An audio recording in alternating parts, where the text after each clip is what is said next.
যে রমজান আসতেছে তার জন্য পুরো পৃথিবীর বিশাল বিশাল যে সৃষ্টি আছে এই সৃষ্টিগুলোর মধ্যে ব্যাপক পরিবর্তন সাধিত হচ্ছে, তথা পুরো প্রকৃতির মধ্যে, এই পুরো পৃথিবীর মধ্যে আসমান এবং জমিনের মধ্যে পরিবর্তন সাধিত হচ্ছে। আসমান আল্লাহর অনেক বড় সৃষ্টি, ব্যাপক সৃষ্টি। যারা বিজ্ঞান নিয়ে পড়ে তারা আরও ভালো বলতে পারবে যে মহাশূন্য কত বিশাল। তো যেই মহাশূন্যের সীমানা বিজ্ঞানীরা নির্ধারণ করতে পারে না, এই মহাশূন্য নিচের আসমানের নিচের অবস্থা। যে আসমানকে আল্লাহ বলেছেন আসসামা আদ-দুনিয়া, পৃথিবীর আসমান, সেই আসমানেরই যে মহাশূন্য, সেই শূন্যের কত ভাগ বিজ্ঞানীরা আবিষ্কার করতে পেরেছে তা তারাও জানে না। তাহলে আসমান কত বিশাল। তাহলে মহা বিশাল আসমানের আল্লাহ সুবহানাহু ওয়া তাআলার প্রত্যেকটা সৃষ্টির সিস্টেম আছে, আসমানের দরজা আছে, আর অসংখ্য প্রমাণ আপনি পাবেন, অসংখ্য প্রমাণ হাদিসে পাবেন। আল্লাহ সুবহানাহু ওয়া তাআলা উইদাউট সিস্টেম কোনো কিছু পরিচালনা করেন না। এক কিয়ামত সংঘটিত হবে, তার জন্য একজন নির্ধারিত ফেরেশতা দাঁড় করিয়ে রেখেছেন, যেই দিন উনি কিয়ামতের কথা বলবেন সেই দিন বাঁশিতে ফু দেওয়া হবে, জাস্ট একটা কাজের জন্য একটা ফেরেশতা এখনও দাঁড়িয়ে আছে। তাহলে ওনার পরিচালনা সিস্টেম অনেক সূক্ষ্ম, অনেক সুচারু। সুতরাং এটা আশ্চর্য হওয়ার কিছু নয় যে আসমানের দরজা আবার কি, আসমানের দরজা কেমনি খুলবে, জি না, ওই রকম নয়। আল্লাহ সুবহানাহু ওয়া তাআলার পরিচালনা সিস্টেম অনেক সূক্ষ্ম। আপনি মেরাজের রাতের হাদিস পড়েন, যখন মুহাম্মদ সাল্লাল্লাহু আলাইহি ওয়াসাল্লামকে নিয়ে জিবরাইল আলাইহিস সালাতু ওয়াস সালাম সফর করছেন, তখন জিবরাইল আলাইহিস সালাতু ওয়াস সালামকে অনুমতি নিয়ে আসমানে প্রবেশ করতে হচ্ছে। হাদিসের ইবারতের মধ্যে বিস্তারিত আছে, আপনি কে? তো আমি জিবরাইল। ওমা মাক, আপনার সাথে কে? তো মুহাম্মদ। মোহাম্মদ কি আনার অনুমতি দেওয়া হয়েছে? তো বলে হ্যাঁ, মোহাম্মদ সাল্লাল্লাহু আলাইহি ওয়াসাল্লামকে আনার অনুমতি দেওয়া হয়েছে। তখন দরজা খুলে দেওয়া হচ্ছে। তো আল্লাহ সুবহানাহু ওয়া তাআলার এই পুরো পৃথিবী পরিচালনার প্রত্যেকটা স্তরের দায়িত্ব ভাগ করা আছে। তো আসমানের দরজা আছে, এতে কোনো সন্দেহ নেই।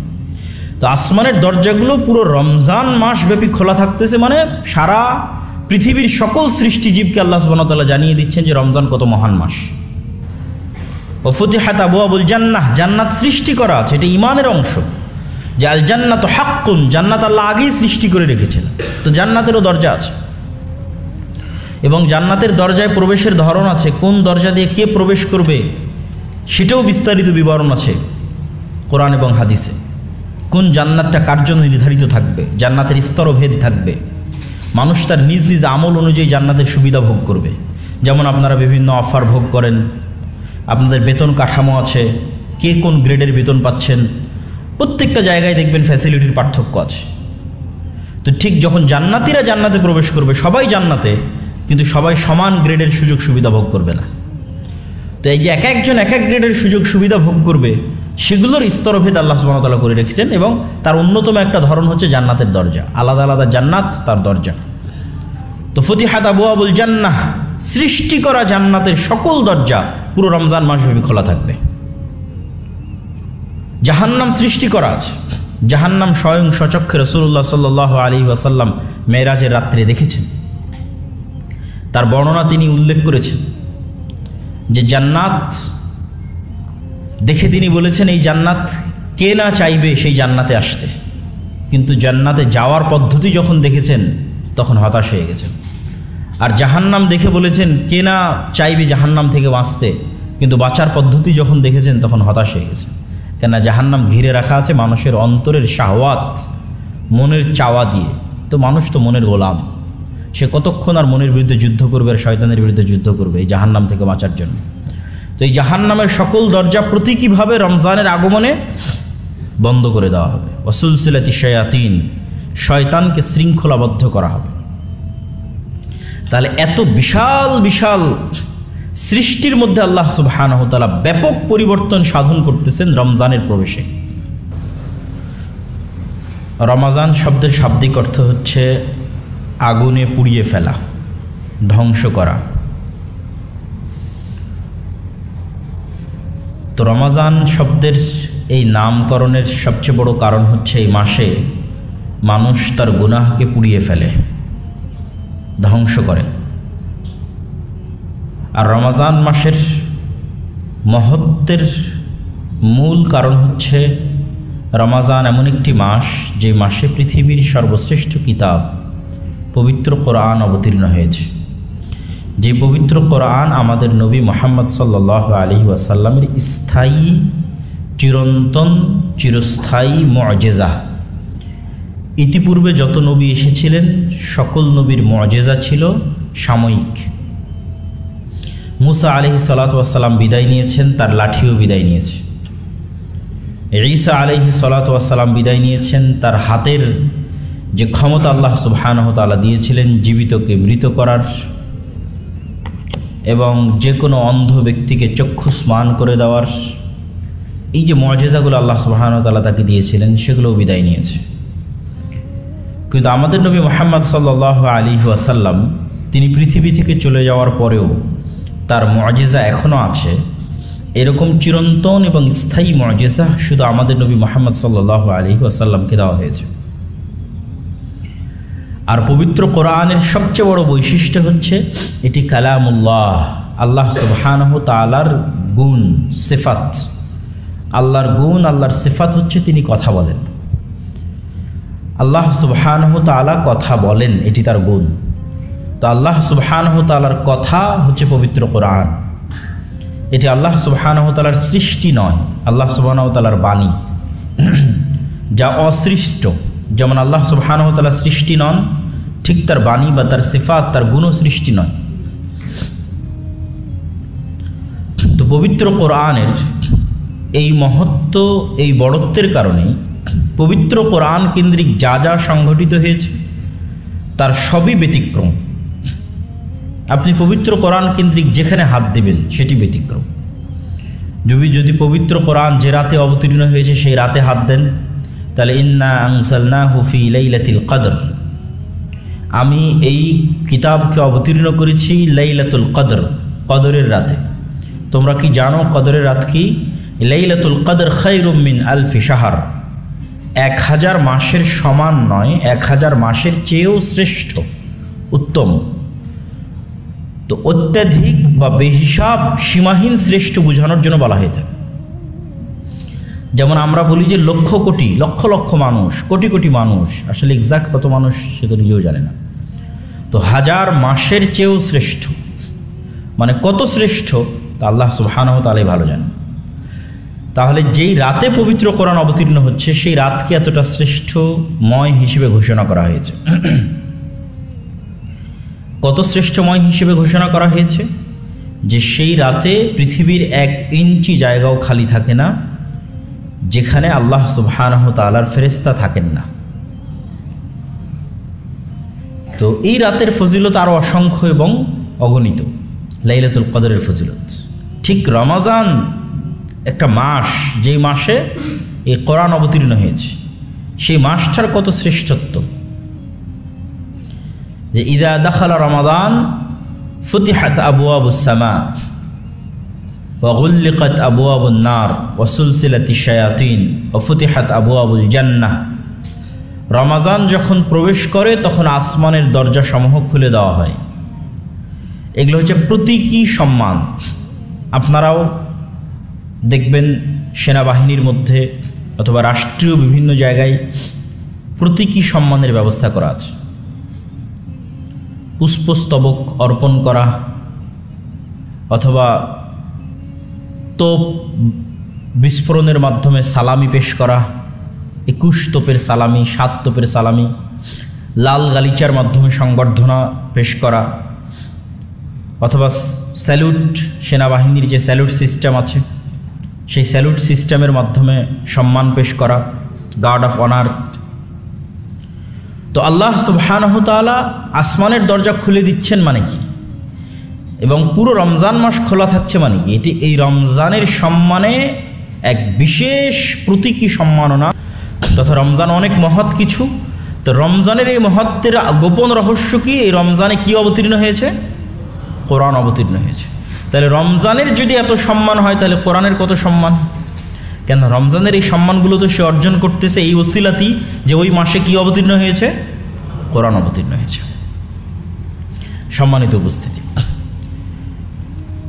তো রমজান মুসলমানদের জন্য এক বিশাল সুযোগের মাস। অনেক দিক থেকে রমজানের ব্যাখ্যা করা সম্ভব যে রমজান আমাদের জন্য কি কি সুযোগ এবং কি কি সুবিধা নিয়ে আসতেছে। শুধু স্বাভাবিক ফজিলতের আলোচনা তো আছেই, তিনটা কাজ এমন আছে যেই তিনটা কাজের পিছনে রাসূলুল্লাহ সাল্লাল্লাহু আলাইহি ওয়াসাল্লাম অতীতের সকল গুনাহ মাফ হয়ে যাওয়ার ওপেন ঘোষণা দিয়েছেন। মান সামা রমাদানা ঈমানান ওয়া ইহতিসাবান, যে ব্যক্তি রমজান মাসে সিয়াম পালন করলো ঈমানের সাথে নেকির আশায়, তার পূর্বের সকল গুনাহ মাফ হয়ে যাবে। যে ব্যক্তি রমজান মাসে তারাবির সালাত আদায় করলো ঈমানের সাথে নেকির আশায়, তার পূর্বের সকল গুনাহ ক্ষমা হয়ে যাবে। যে ব্যক্তি রমজানের লাইলাতুল কদর পেল এবং লাইলাতুল কদরের রাত জাগ্রত অবস্থায় ইবাদত করলো, তার পূর্বের সকল গুনাহ ক্ষমা হয়ে যাবে। কিন্তু প্রত্যেকটা বাক্যের সাথে দুইটা শর্ত যুক্ত করা আছে, ঈমানের সাথে নেকির আশায়। তো নেকির আশার ব্যাখ্যা সকল মুহাদ্দিসিনে কেরাম করেছেন নিয়ত। এবং আমরা সবাই জানি যে ইসলামের সকল কাজের মূল ভিত্তি নিয়া, ইন্নামাল আমাল বিন্নিয়াত।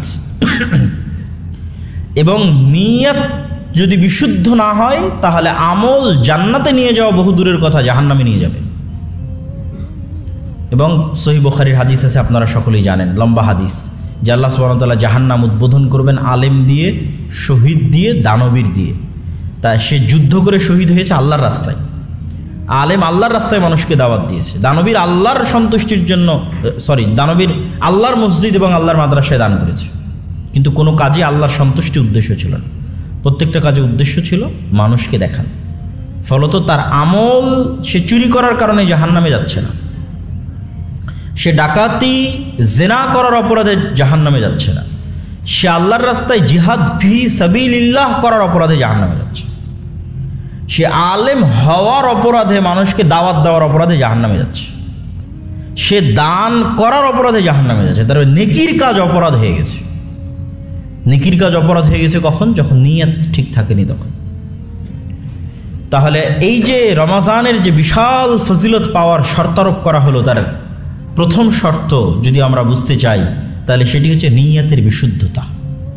যে আমি কি তারাবির সালাত আদায় করছি বন্ধু বান্ধবকে দেখা, আত্মীয় স্বজনকে দেখা, সমাজের স্ট্যাটাস রক্ষা করা, ইফতার পার্টি, সাহারি, সিয়াম পালন করা ইত্যাদি সব কিছুই যদি শুধু সোসাইটির স্ট্যাটাস মেনটেন করার জন্য, সমাজে চলার জন্য, ফ্রেন্ড সার্কেলের সাথে মুখ রক্ষা করার জন্য হয়, তাহলে এই আমলগুলো আমাদের কিসে যাওয়ার কারণ হবে? জাহান্নামে যাওয়ার কারণ হবে। অতীতের গুনাহ ক্ষমা হওয়া তো বহুদূরের কথা। 2 নম্বর শর্ত ঈমানের সাথে। ঈমানের সাথে মানে কি? রাসূলুল্লাহ সাল্লাল্লাহু আলাইহি ওয়াসাল্লাম এক হাদিসে বলছেন, লা ইয়াজনি যানি হিনা ইয়াজনি ওয়া হুয়া মুমিন, লা ইয়াসরিকু সারিক হিনা ইয়াসরিক ওয়া হুয়া মুমিন। কোনো জেনাকারী যখন জেনা করে তখন সে মুমিন থাকে না, ওই জেনা করা অবস্থায় সে মুমিন থাকে না। কোনো চোর যখন চুরি করে তখন চুরি করা অবস্থায় সে মুমিন থাকে না।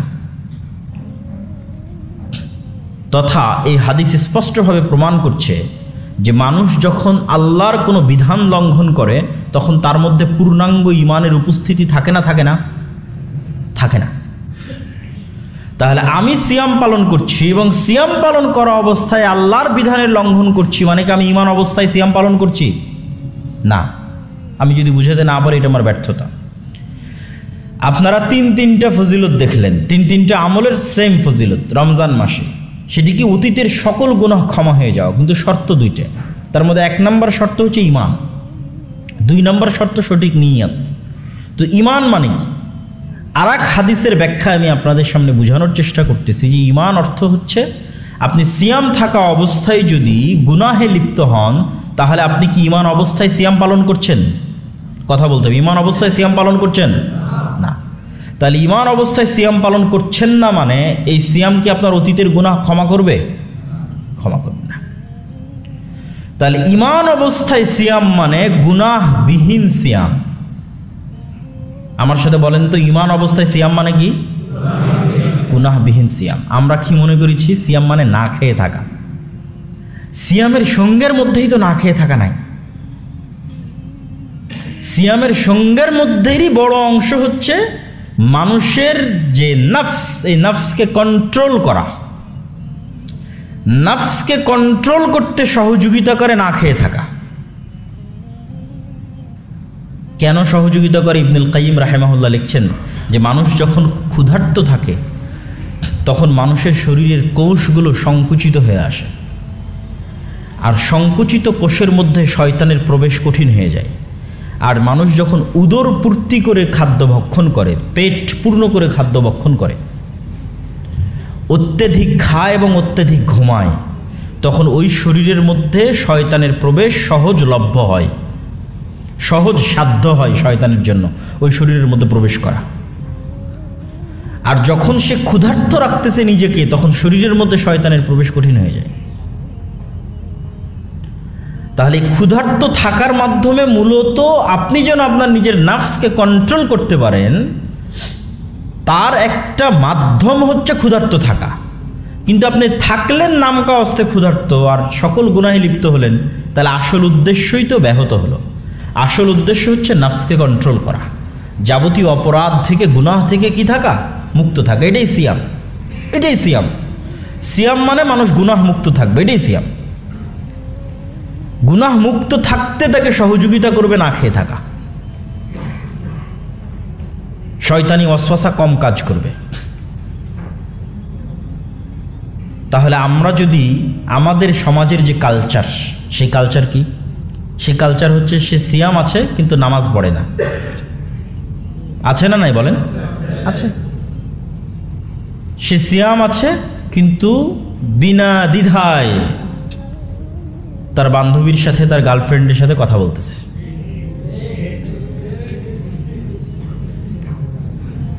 সিয়াম আছে, আবার সেই সিয়ামের ইফতার পার্টি হচ্ছে, সেই ইফতার পার্টি আবার পরিপূর্ণ ফ্রি মিক্সিং। তাহলে প্রত্যেকটা ধাপে ধাপে আপনি ঈমানবিহীন আছেন। আমার কথাটা বুঝেন যে আপনি প্রতিটা ধাপে ধাপে কি অবস্থায় আছেন? ঈমানবিহীন আছেন। তো ঈমানবিহীন অবস্থায় আপনি তাহলে এই সিয়ামের কোনো উপকার পাবেন? কোনো উপকার পাবেন? এটা তো আসলে সিয়াম হচ্ছে না, এটা শুধুই না খেয়ে থাকা হচ্ছে।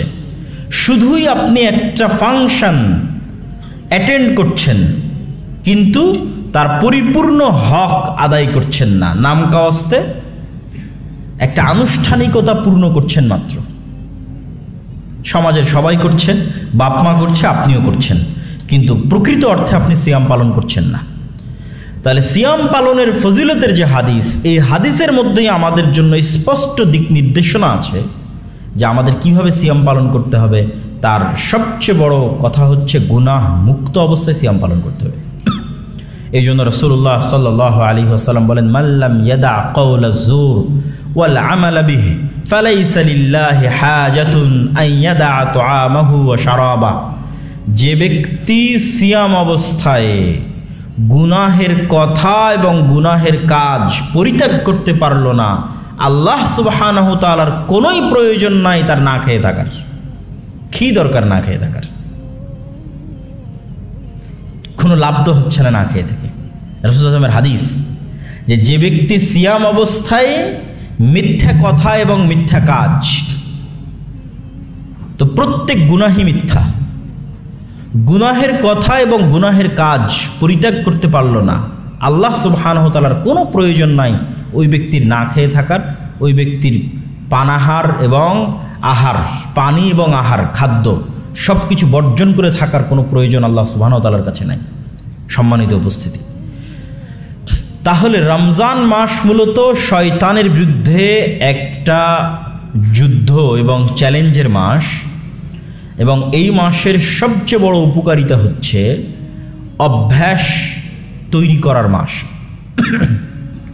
প্রোডাক্টিভ কিছু সুন্দর গুড হ্যাবিট, ভালো অভ্যাস মানুষ তৈরি করতে পারে, এরকম একটা উপযুক্ত মাস হচ্ছে রমজান। মানুষ যখন কোনো কাজের অভ্যস্ত হয় তখন সেই কাজ করা তার জন্য সহজ হয়, আর কোনো কাজের যখন মানুষ অভ্যস্ত হয় না সেই কাজ নিয়মিত করা তার জন্য কঠিন হয়। আপনি শুধু একটা বক্তব্য শুনেই কোনো কাজের জন্য অভ্যস্ত হতে পারবেন না, ওই কাজের প্র্যাকটিস থাকা লাগবে, তাহলে আপনি অভ্যস্ত হবেন, যাতে ওই কাজটা আপনার সাবকনসিয়াস মাইন্ডে সেভ হয়ে যায়। এবং যখনই কোনো কাজ মানুষ বারবার করে তখন অটোমেটিক তার সাবকনসিয়াস মাইন্ড ওটা সেভ করে নেয়। আপনি একবার গাড়ি চালানো শিখেন, শিখতে শিখতে শিখতে শিখতে শিখতে শিখতে আপনার সাবকনসিয়াস মাইন্ড ওটা ধরে ফেলবে। তো যত বেশি আপনি গাড়ি চালাবেন তত আপনি অবচেতন মনে গাড়ি চালাতে পারবেন। তথা যে বেশি গাড়ি চালিয়ে বেশি এক্সপার্ট, সে হয়তো ফোন চালিয়েও গাড়ি চালাতে পারে, সে হয়তো আর একটা কাজের পাশাপাশিও গাড়ি চালাতে পারে, কেননা তার হাত পা, তার মাইন্ড সেট আপ, ব্রেন সব কিছু অটোমেটিক জানে কখন ব্রেক চাপতে হবে, কখন বাঁশি দিতে হবে, অটো হতে থাকে। ঠিক একটা মানুষ যখন সালাতের জন্য অভ্যস্ত হয়ে গেছে, টানা 40 দিন 50 দিন 1 মাস 2 মাস 3 মাস থেকে 5 ওয়াক্ত সালাত আদায় করতেছে, তারপরে দেখবেন অটোমেটিক যেই সময়ে সালাতের সময়, ওই সময়ে তার সাবকনসিয়াস মাইন্ড, ও জানে না, ওর নিজেরও কোনো ইচ্ছা আসলে ওই মুহূর্তে কাজ করতেছে না, কিন্তু তার অবচেতন মনে তার মন তাকে স্মরণ করিয়ে দিবে যখন সালাতের সময় হয়েছে।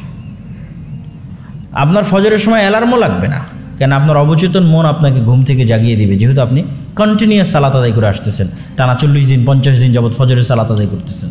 আপনার অবচেতন মন পরের দিন ওই সময় আপনাকে জাগিয়ে দিবে, যেহেতু নিয়মিত আপনি এই সময় জাগতেছেন, অতএব তাকে এখন জাগিয়ে দিতে হবে।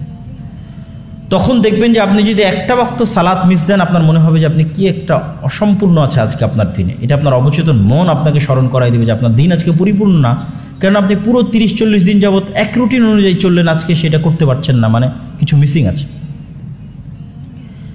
তাহলে অভ্যাস গঠনের সবচেয়ে উত্তম সুযোগ হচ্ছে রমজান। যে আমরা যদি 30 দিনের একটা চ্যালেঞ্জ আমাদের জন্য অপরিহার্য করে নিই, এবং এটা মানুষের সাইকোলজিকে বোঝানো অনেক সহজ। মানুষ যদি আজকে চিন্তা করে যে আমি একবারে সিগারেট খাওয়া ছেড়ে দেব, কঠিন হয়ে যাবে।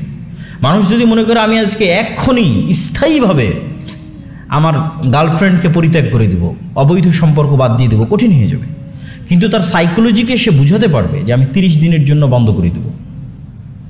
মানে তার ব্রেন, তার মেধা এবং তার মনকে সে তার জন্য বোঝানো এটা সহজ যে আমি তো আসলে স্থায়ীভাবে করতেছি না, 30 দিনের জন্য করতেছি।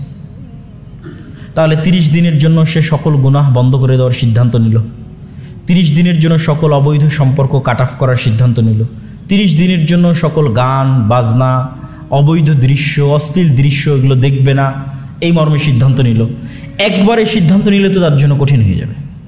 30 দিনের জন্য এক ওয়াক্ত সালাত তো জামাত ব্যতীত আদায় করবে না, এই মর্মে সিদ্ধান্ত নিল। তাহলে এই 30 দিনকে যদি মুসলমানেরা চ্যালেঞ্জ হিসেবে নেয় এবং চ্যালেঞ্জ হিসেবে নিয়ে গুনাহ মুক্ত অবস্থায় 5 ওয়াক্ত সালাতের সাথে একটা রমজান অতিক্রম করে, তাহলে এটা তার সারা জীবনের জন্য একটা শিক্ষা হিসেবে থেকে যাবে। এবং এটাই কিন্তু রমজানের মূল উদ্দেশ্য, লাআল্লাকুম তাত্তাকুন, যেন তোমরা পরহেজগার হতে পারো। পরহেজগার হওয়ার জন্য ট্রেনিং দেওয়া হবে। এবং আমরা যখনই কোনো ট্রেনিং কোর্সে যাই, কোথাও ট্রেনিং নেই, আর্মিতে যখন কেউ যায় তাদের যখন ট্রেনিং হয়, তখন কত কিছু রেস্ট্রিক্টেড থাকে। এখানে এখানে কোনো শিক্ষা প্রতিষ্ঠান নাই, এখানে সরাসরি কোনো টিচার নাই, কিন্তু আসলে এটা একটা ট্রেনিং কোর্স। এটা আমাদের নিজেদের উপর বাধ্য করে নিতে হবে যে 30 দিনের জন্য আমি একটা ট্রেনিং কোর্সে ভর্তি হয়েছি, যেটা গুনাহমুক্ত অবস্থায় পরিপূর্ণ ইসলাম পালন করার একটা ট্রেনিং কোর্স। তাহলে আমাদের রমাজান সাকসেসফুল, আমাদের রমাজান প্রোডাক্টিভ, আমাদের রমাজান কার্যকরী। আদারওয়াইজ যদি আমরা এটা না করতে পারি, তাহলে শুধু ওই বন্ধুবান্ধবের সাথে আড্ডাই দেওয়া হবে, তারাবি আদায় করা হবে, পেট পূর্ণ করে ইফতারি করা হবে, ঈদে আনন্দই করা হবে, কিন্তু আসলে রমাজানের ওই স্বাদ আমরা আস্বাদন করতে পারবো না, রমাজানের ওই উপকারিতা সেটা আমরা গ্রহণ করতে পারবো না।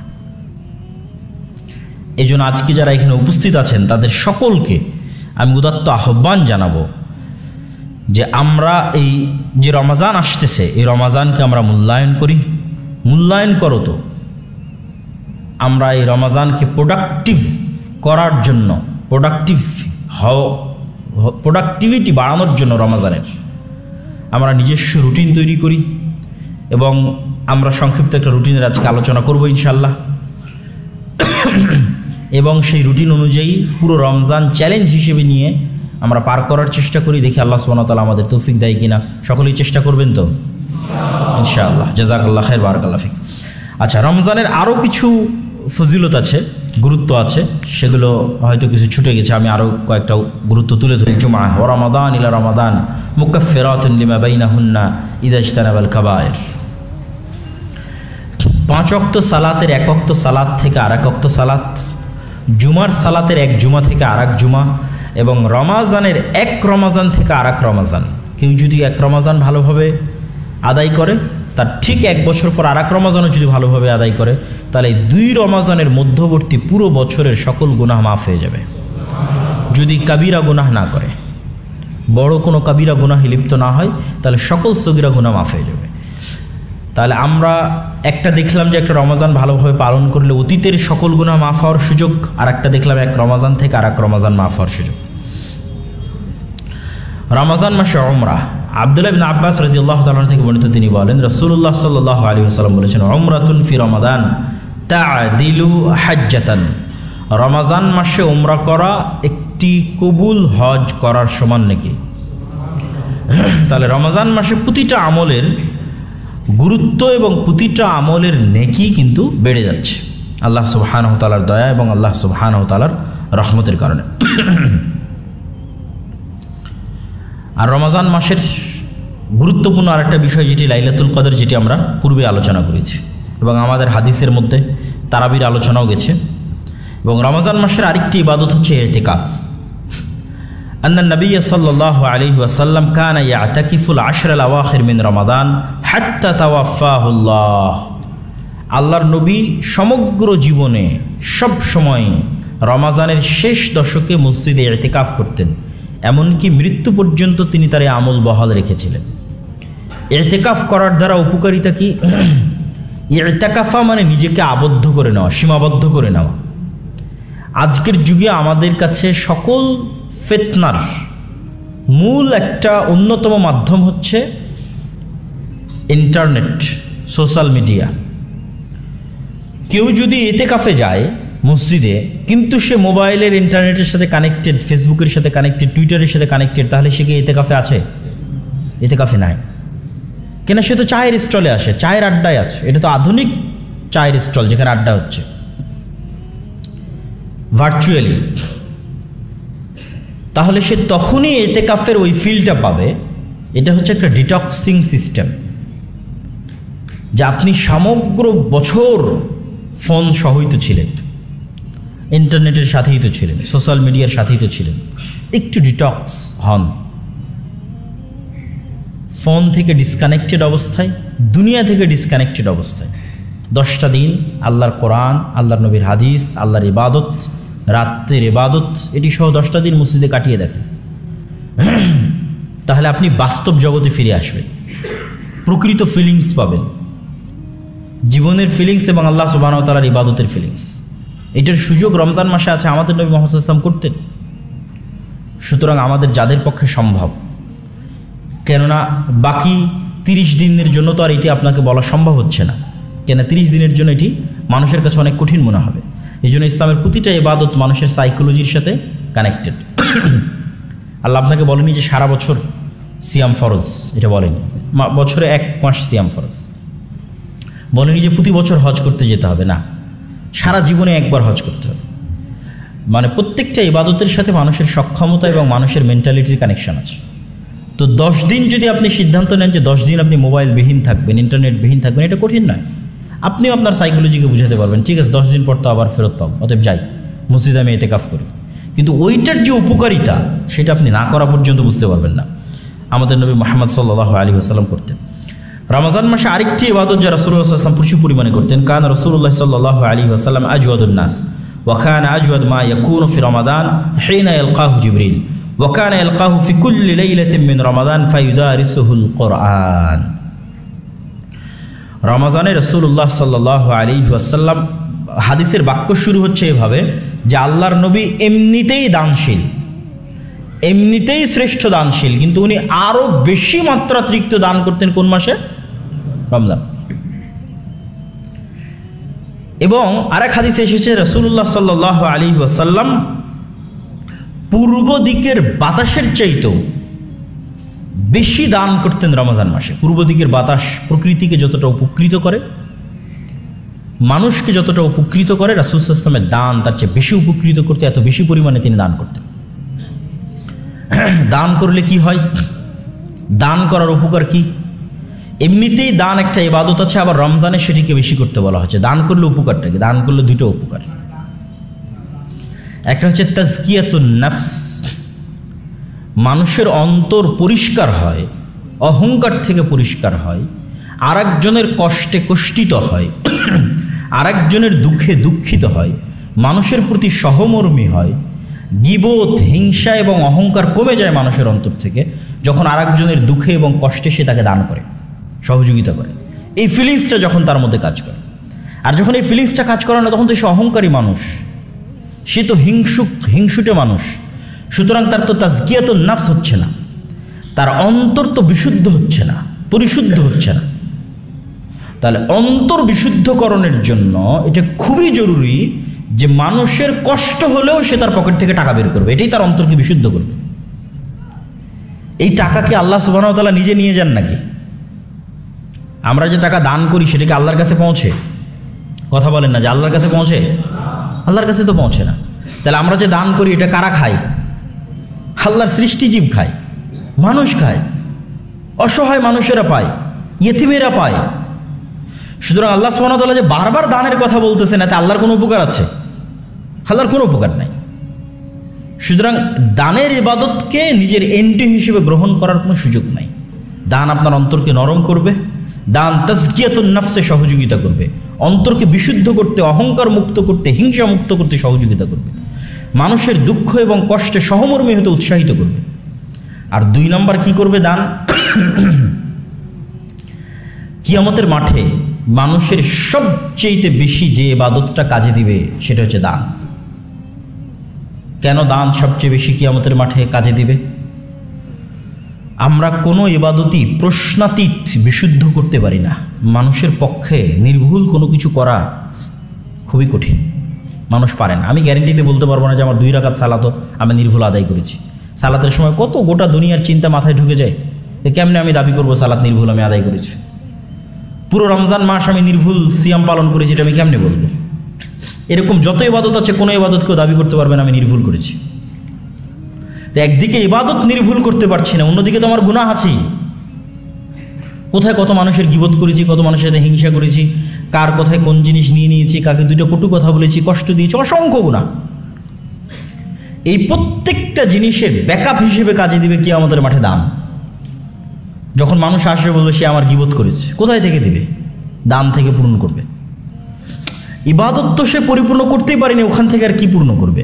ওটা তো পরিপূর্ণ না হওয়ার কারণে আরও গুনাহ হওয়ার কথা, মানে নামাজ পূর্ণ না হওয়ার কারণে তো আরও গুনাহ হওয়ার কথা। সে তো আরও গুনাহ বাড়িয়ে রেখেছে নামাজ আদায় না করার কারণে। তাহলে তাকে সাপোর্ট দিবে কোন ইবাদত? তার এই সকল ল্যাকিংসগুলো, তার ইবাদতের ল্যাকিংস হোক আর গুনাহ হোক, এই সবগুলোর জন্য সাপোর্ট হিসেবে কাজ করবে অতিরিক্ত দান। এই জন্য রাসূলুল্লাহ সাল্লাল্লাহু আলাইহি ওয়াসাল্লাম বলেছেন তোমরা দান করে জান্নাত কিনে নাও। আল্লাহ বলেছেন যে তোমরা টাকা দিয়ে আল্লাহ সুবহানাহু ওয়া তাআলার কাছ থেকে জান্নাত কিনে নাও। তো রাসূলুল্লাহ সাল্লাল্লাহু আলাইহি ওয়াসাল্লাম রমজান মাসে প্রচুর দান করতেন। আরেকটা কি করতেন, যেটা হাদিসের মধ্যে এসেছে, যে জিবরাইল আলাইহিস সালাতু ওয়াস সালাম তাকে প্রত্যেক রমজানে পবিত্র কোরআন শোনাতেন, শুরু থেকে শেষ পর্যন্ত প্রতি রাতে পবিত্র কোরআনের মুদারাসাহ, পরস্পরকে শোনানো, দার্স। আর আমরা শুরুর থেকেই বলে আসছি যে কোরআনের সাথে রমজানের সম্পর্ক কি? ওতপ্রোত। রমজান শ্রেষ্ঠই তো কোরআনের কারণে। তাহলে যে রমজান অতিবাহিত করলো কোরআন ছাড়া, সেটা আবার রমজান নাকি? যেখানে রমজানের শ্রেষ্ঠত্বের মূল কারণ হচ্ছে এই মাসে কোরআন অবতীর্ণ হয়েছে, তা আমি পুরো রমজান পার করে দিলাম, একদিনও কোরআন হাতে নিয়ে দেখলাম না, এটা কি রমজান হলো আমার? অতএব রমজানের আরেক জরুরি, অতীব জরুরি এবং গুরুত্বপূর্ণ কাজ হচ্ছে কোরআনের সাথে কানেক্টিভিটি। আর এটাই কিন্তু আমাদের হেদায়েতের রাস্তা উন্মুক্ত করে দিবে। আমাদেরকে অল টাইম মোটিভেশন দিবে কে? কোরআন। আপনার জীবনের প্রত্যেকটা চড়াই উতরাইয়ের দিক নির্দেশনা আপনি কোরআন থেকে পাবেন, যদি আপনি নিয়মিত কোরআন পড়েন। কোরআনকে আল্লাহ সুবহানাহু ওয়া তাআলা ওভাবেই সাজিয়েছে, কোনো না কোনো কিছু আপনার সাথে রিলেট করবে, কানেক্ট করবে, ওটা আপনি অটোমেটিক বুঝতে পারবেন। যে মনে হবে এই কথাটা আল্লাহ সুবহানাহু ওয়া তাআলা আমাকে এই সিচুয়েশনে আমাকেই বলতেছে, এটা আমার সিচুয়েশনের সাথে পরিপূর্ণ মিলে গেছে। তো আপনার জীবনের প্রত্যেকটা চড়াই এবং উতরায়ে কোরআন আপনাকে সঠিক পথ প্রদর্শনকারী হিসেবে কাজ করবে। এই জন্য মুসলমান কখনো কোরআন না শিখে মৃত্যুবরণ করতে পারে না। তাহলে সে নিজেকে মুসলমানই দাবি করতে পারে না। যে মুসলমান কোরআন না শিখে, কোরআন না পড়ে দুনিয়া থেকে বিদায় নিয়েছে, সে নিজেকে মুসলমান দাবি করতে পারে না। আপনি কি উত্তর দিবেন যেখানে আপনি সকল কিছু করার সুযোগ পেয়েছেন, কোরআন শেখার সুযোগ পাননি? SSC, HSC, honours, BCS, medical, everything, চাকরি বাকরি, বিয়ে শাদী, খেলাধুলা, অল সব কিছু করেছেন, শুধু কি শিখেননি? কোরআন শিখেননি। আর কি উত্তর দিবেন আপনি?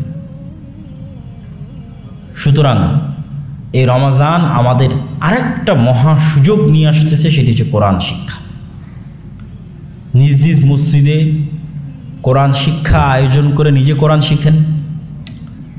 আয়োজন থাকলে সেখানে যুক্ত হন, আয়োজন না থাকলে নিজে আয়োজন করেন। কিন্তু রমজানে কোরআন শিখতে হবে। আর আলহামদুলিল্লাহ, যারা কোরআন পারেন, মাশাআল্লাহ, আলহামদুলিল্লাহ, আপনি কোরআন পড়ে শেষ করে দিবেন। রমজানের প্রতিদিন কোরআনের জন্য একটা অংশ রাখবেন, যে সময়ই হোক। যদিও আমরা রুটিনে আলোচনা করব, আমাদের একটা পরামর্শ যে কোন সময় ভালো হয় কিছুক্ষণ পরে। তাহলে কোরআনের জন্য একটা অংশ আমাদের রাখতেই হবে। আর যারা কোরআন বুঝেন, মানে আরবি বুঝে কোরআনের অনুবাদ বুঝতে পারেন, অথবা কোরআনের তাফসির এবং অনুবাদ পড়ার অভ্যাস আছে, তাদের জন্য তো আলহামদুলিল্লাহ আরও সুখবর যে আপনারা অবশ্যই কোরআন বুঝে পড়ার চেষ্টা করবেন। তাহলে আপনি আরও অনেক শিক্ষা আপনার জীবনের জন্য, ভবিষ্যৎ জীবনের জন্য কোরআন থেকে পেয়ে যাবেন। এটি আল্লাহ সুবহানাহু ওয়া তাআলার বাণী। এই কিতাবের গুরুত্ব কত জানেন? রাসূলুল্লাহ সাল্লাল্লাহু আলাইহি ওয়াসাল্লাম বলছেন, ইন্নাল্লাহা ইয়াদাউ বিহাদাল কিতাবে আকওয়ামান। আল্লাহ সুবহানাহু ওয়া তাআলা এই কিতাবের মাধ্যমে আমার উম্মতের একদল অংশকে উন্নতির সর্বোচ্চ শিখরে পৌঁছে দিয়েছেন, আর আমার উম্মতের একদল অংশকে সর্বনিম্ন স্তরে নামিয়ে দিয়েছেন। অনেক ভয়ঙ্কর কথা যে কোরআনের কারণে আবু বকর, ওমর, উসমান, আলী, খালিদ বিন ওয়ালিদ, আমর ইবনুল আস, তারা সমগ্র পৃথিবী, রোমান এম্পায়ার এবং পারস্য এম্পায়ার তাদের পায়ের নিচে মিশে গেছে। আর আজকে ওই কোরআনের কারণেই আমরা মাজলুম, আমরা অপমানিত, আমরা লাঞ্ছিত। পার্থক্য কি? কোরআনের কারণে কেন? তারা কোরআনকে মূল্যায়ন করেছিল এই কারণে, আর আমরা কোরআনকে অবমূল্যায়ন করেছি এই কারণে।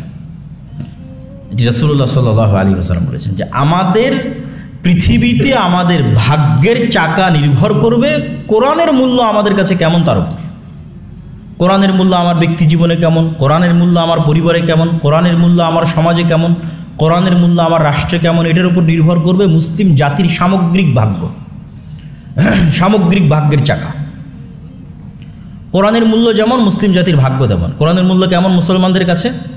মায়ানমারের রোহিঙ্গাদের মূল্য কেমন দেখেন, ইসরায়েলের কাছে ফিলিস্তিনিদের মূল্য কেমন দেখেন, ইন্ডিয়ানদের কাছে বাংলাদেশিদের মূল্য কেমন দেখেন।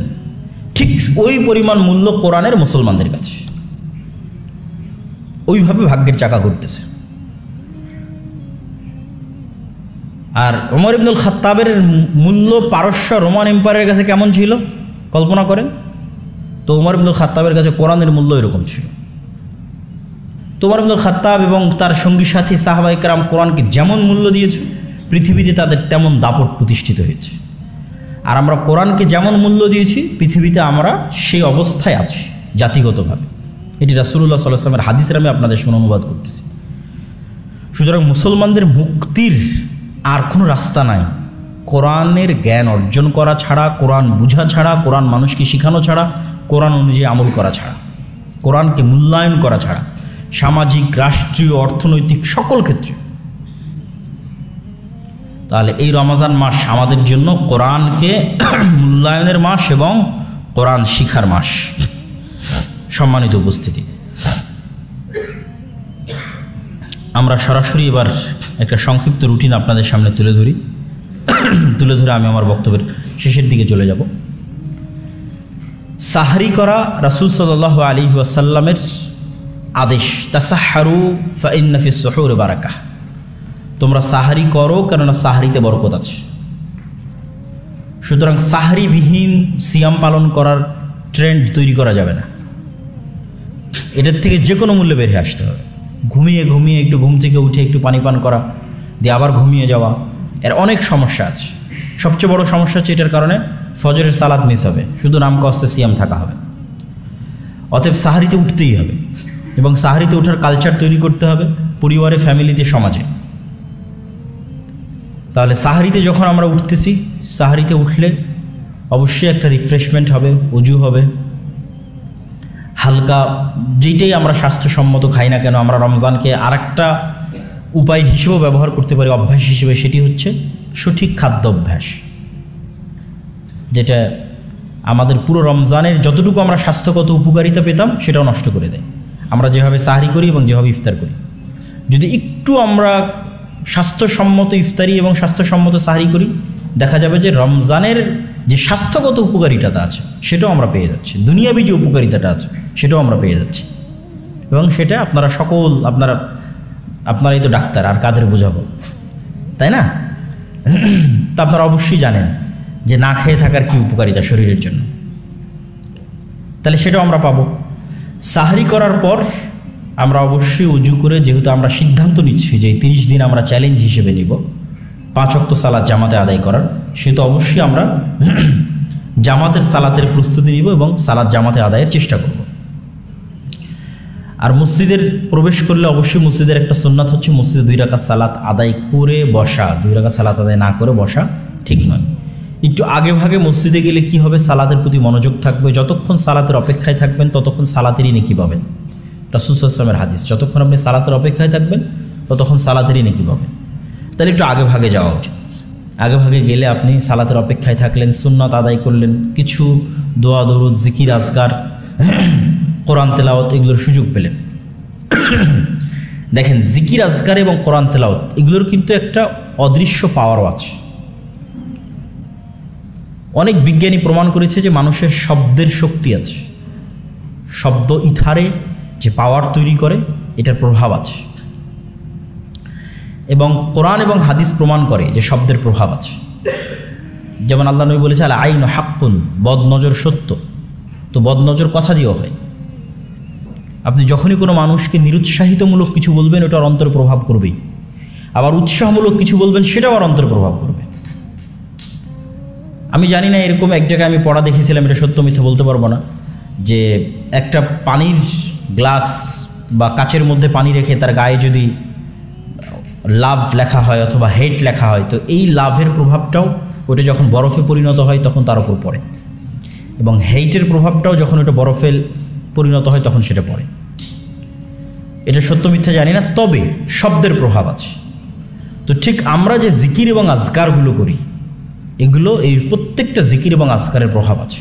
এটা আপনাকে মানুষের বদনজর থেকে হেফাজত করবে, জিন এবং শয়তানের আক্রমণ থেকে হেফাজত করবে, জাদু থেকে হেফাজত করবে, যাবতীয় অনিষ্ট থেকে হেফাজত করবে। এই জন্য সকাল সন্ধ্যের যে জিকির আজকারগুলো আছে এগুলোকে অবশ্যই গুরুত্ব দিতে হবে। যেহেতু পুরো রমজানকে আমরা পরিপূর্ণ ইসলাম অনুযায়ী পালন করার একটা চ্যালেঞ্জ নিচ্ছি, তাহলে সকাল সন্ধ্যের জিকির আমাদের অন্যতম একটি অংশ হবে।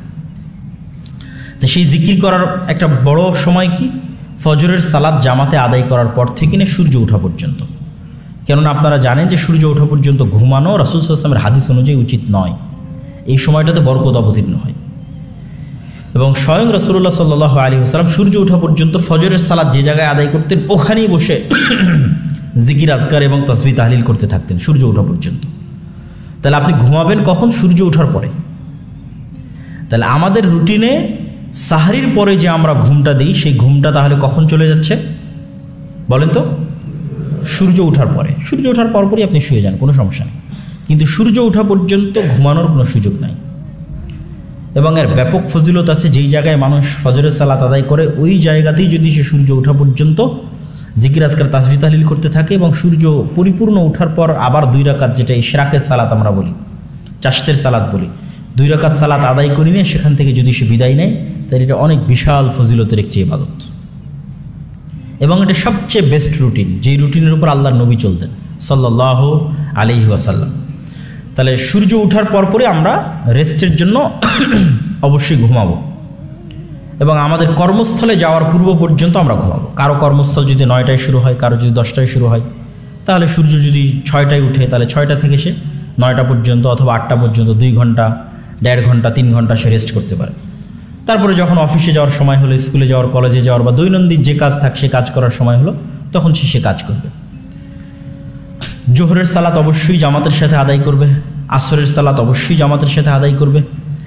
আসরের সালাতের পর নিজের সকল ব্যস্ততাকে কমিয়ে নিয়ে আসতে হবে এবং রমজানের পূর্বেই প্রি প্ল্যান রাখতে হবে যে রমজানে আমি তেমন কোনো ব্যস্ততা রাখবো না। এটা রমজানের আগেই রমজানের প্রস্তুতি হবে যে রমজানে আমার বড় কোনো ধরনের ব্যস্ততা থাকবে না, ইমার্জেন্সি জরুরি ছাড়া। রমজানে আমার ইম্পর্টেন্ট হচ্ছে ইবাদত আল্লাহ সুবহানাহু ওয়া তাআলার। তাহলে আসরের পর নিজেকে পরিপূর্ণ গুটিয়ে নিয়ে আসতে হবে। পরিপূর্ণ গুটিয়ে নিয়ে আসার পর একদম ইফতার পর্যন্ত এই সময়টাকে সবচেয়ে প্রোডাক্টিভ ওয়েতে ব্যয় করতে হবে। তাহলে একবার গেল ফজরের পর, ফজরের সালাতের পর সূর্য ওঠা পর্যন্ত, আর একবার আসরের সালাত থেকে ইফতার পর্যন্ত। এই দুইটা সময়ে আমরা কোরআনের জন্য দিতে পারি, জিকির আজকারের জন্যও দিতে পারি।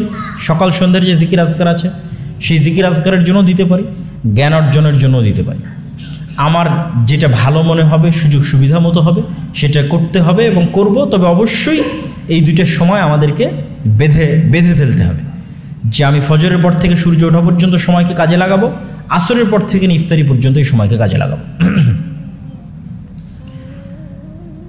ইফতারির সময় আমাদের আরেকটা ট্রেন্ড চেষ্টা করতে হবে চালু করার, সেটা হচ্ছে প্রচুর পরিমাণে অন্য মানুষকে ইফতারি করানো। যদি প্রতিদিন করাতে গিয়ে সময় নষ্ট হয়, অন্তত রমজানে একদিন, 2 দিন, 3 দিন ইফতারি করানোর মাধ্যমে, ওই যে আমি বলেছি তাজকিয়াতুন নফস, আপনি যত বেশি পরিমাণে মানুষকে খাওয়াবেন, যত বেশি পরিমাণে মানুষকে দিবেন, আপনার অন্তর তত নরম হবে, তত অহংকার মুক্ত হবে, তত হিংসা মুক্ত হবে। এই জন্য রাসূলুল্লাহ সাল্লাল্লাহু আলাইহি ওয়াসাল্লামকে যখন জিজ্ঞেস করা হলো আইয়ুল ইসলামে খায়র, ইসলামের সর্বশ্রেষ্ঠ ইবাদত কোনটা, আপনি বলেন সর্বশ্রেষ্ঠ আমল কোনটা?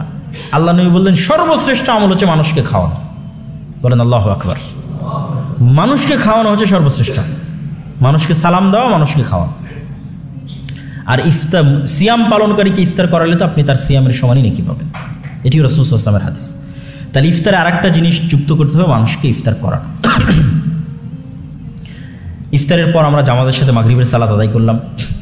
মাগরিবের সালাতের পর এখানে হালকা বিশ্রাম নিতে পারি আমরা, অথবা কোনো প্রয়োজনীয় যদি কাজ থাকে সেই প্রয়োজনীয় কাজ করতে পারি।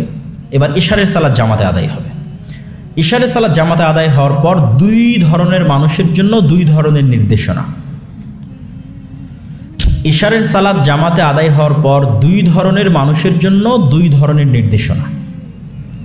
যার কনফিডেন্স নিজের উপর আছে যে সে রাতে উঠে তাহাজ্জুদের সালাত আদায় করতে পারবে, তার জন্য নির্দেশনা হচ্ছে সে জামাতে তারাবির সালাত আদায় না করে এসে ঘুমিয়ে যাবে। যার কনফিডেন্স আছে এবং যার অভ্যাস আছে তাহাজ্জুদের সালাত আদায় করার, সে ইশার সালাত জামাতে আদায় করে এসে ঘুমিয়ে যাবে।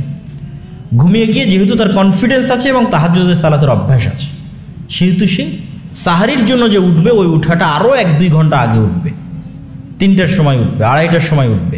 উঠে সে মূলত রাতের সালাত শুরু করবে, কিয়ামুল লাইল, যেটাকে আমরা তারাবি বলছি, যেটাকে আমরা তাহাজ্জুদ বলছি।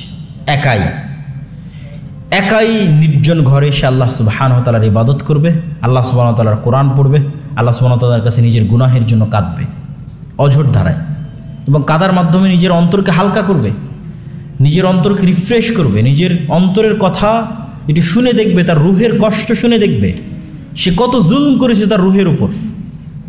ইন্নী যালামতু নাফসি যুলমান কাসীরা, অনেক জুলম করেছি আমরা, কিন্তু কোনোদিন কিন্তু আমাদের রুহকে আমরা টাইম দিইনি।